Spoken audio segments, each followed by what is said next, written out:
Somewhere over the open ocean right now, an albatross is flying home. It has been alone at sea for months, crossing thousands of miles of empty water, and it is returning to a single, tiny patch of rock to find one specific bird among thousands, its partner, the same partner it has come back to every year for decades. When they finally meet, they do something extraordinary. They dance, a ritual of clattering beaks and stretched wings that belongs only to the two of them. Watch it happen, and it is almost impossible not to whisper a single word: love.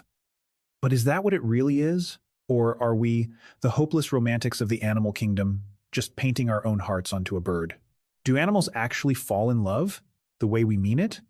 Or is it something else entirely? Wearing love's face. The answer is stranger and more beautiful than a simple yes, and by the end of this, you will never look at a pair of swans the same way again. Let us start with the fairy tale, because parts of it are absolutely true. Some animals really do pair up and stay together for life. Swans are the classic symbol, curving their necks into a perfect heart. Albatrosses can stay with one mate for over 50 years. Certain penguins cross entire colonies to reunite with the same partner each breeding season. Some of them even court by carrying a smooth pebble across the ice and laying it at the feet of the one they have chosen. Prairie voles, small brown rodents, find one partner and huddle with them, side by side, for the rest of their lives. Scientists have a name for this. They call it pair bonding, and for a long time, it was told as a simple love story. Two animals, one lifelong devotion. Then the DNA tests arrived and quietly set the fairy tale on fire. Because when researchers started checking the parentage of the chicks in these faithful nests, they found something awkward. A lot of those babies did not belong to the devoted father sitting on them. The songbirds we hold up as symbols of loyalty turned out to be cheating on each other, constantly. In many so-called monogamous species, a large share of the offspring are fathered by a bird next door. Even swans, the living symbol of eternal love, will sometimes leave a partner and pair up with a new one, something biologists bluntly call divorce. This forced scientists to split one idea into two. There is social monogamy, living together, raising young together, sharing a life, and there is sexual monogamy, actually being faithful. And it turns out almost no animal manages the second one. True lifelong faithfulness, where a pair only ever mates with each other, is astonishingly rare. Among all the thousands of mammal species on Earth, only around 3 to 5% form these pair at all. And even most of those quietly cheat.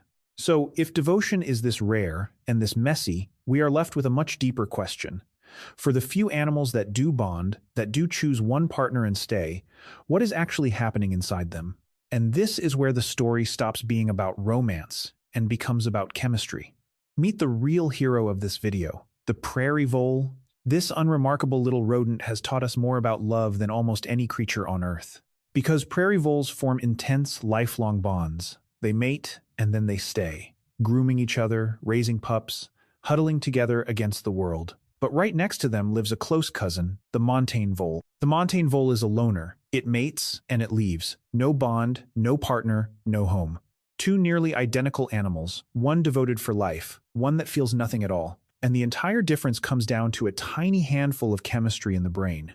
When prairie voles bond, their brains flood with two hormones, oxytocin and vasopressin. The prairie vole's brain is covered in receptors that catch these hormones, especially in its reward centers.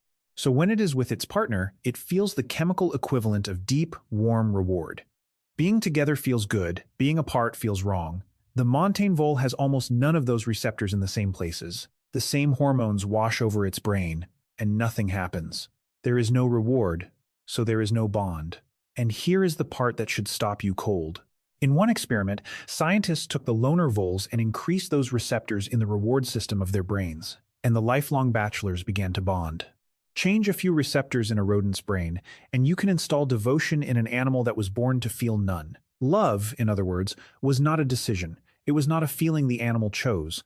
It was a switch, built from a few genes, that evolution can turn on or off. And the two hormones flipping that switch, oxytocin and vasopressin, are the exact same chemicals surging through your brain when you fall for someone. When you feel that pull toward one specific person, that ache when they are gone, that is not poetry. It is oxytocin and vasopressin doing in you what they do in a vole. The machinery of love is not uniquely human. It is ancient, and we are running the same code. But a chemical bond, you might say, is not the same as feeling love. A switch is not a heart. So let us ask the hardest question. If we take that partner away, does it hurt? And the answer, unfortunately, is yes. When a prairie vole loses its partner, it changes. The survivor's body floods with stress hormones. It becomes withdrawn, passive, less willing to move or explore. In lab tests, a bonded vole that loses its mate shows the same physical signs of despair we use to measure depression. It is not pining in a poem, its biology is grieving. And when scientists gave those grieving voles a drug that blocked their stress hormones, the despair lifted, more proof that the heartbreak was real and chemical all along. And it is not just voles. Teddy monkeys form deep pair bonds, and the males become intensely attached, even jealous, guarding their partner. When researchers scanned their brains, the regions that lit up when a titty monkey was near its mate overlapped with the very same regions active in a human looking at someone they love. Elephants, wolves, certain birds all show distress, searching, and what looks unmistakably like mourning when a long-term partner dies. The bond is real enough that breaking it breaks something inside them. So if the chemistry is real and the grief is real, one question remains. Why? Why would evolution ever build love in the first place? Because from a cold survival standpoint, staying with one partner is a strange and costly choice. And the answer is almost always the same: vulnerable babies. For most animals that pair bond, the young are born helpless and take a long, dangerous time to raise. One parent alone often cannot do it, but two, working together, can. So in these species, the pairs that stayed together, that felt that pull to remain, raised more surviving young than the ones that wandered off. Love, in other words, was not built for romance. It was built to keep two animals in the same place long enough to keep their babies alive. The warm feeling is just the glue. Evolution needed the pair to stay, so it made staying feel good. Which brings us, finally, back to the albatross, dancing on its rock after months alone at sea. So, does it love its partner? If you mean, does it feel the exact swirl of emotion, memory, and meaning that a human feels, then honestly we cannot know. We cannot climb inside a bird. But if you mean, does it choose one specific individual, bond to them through the same ancient hormones as us, feel reward in their presence, and something like grief in their loss, then the answer is clearly, undeniably yes. Maybe that is the real revelation hiding in all of this. We always told ourselves that love was the one thing that made us special, the proof that human hearts were different, but love was never ours to begin with. It is old chemistry, older than our species, quietly running in a rodent, a monkey, a bird gliding home across an empty ocean. The albatross is not copying us. If anything, we are the ones who inherited it. And the next time you feel that impossible pull toward one single person out of 8 billion, remember what it really is. Not magic, not destiny.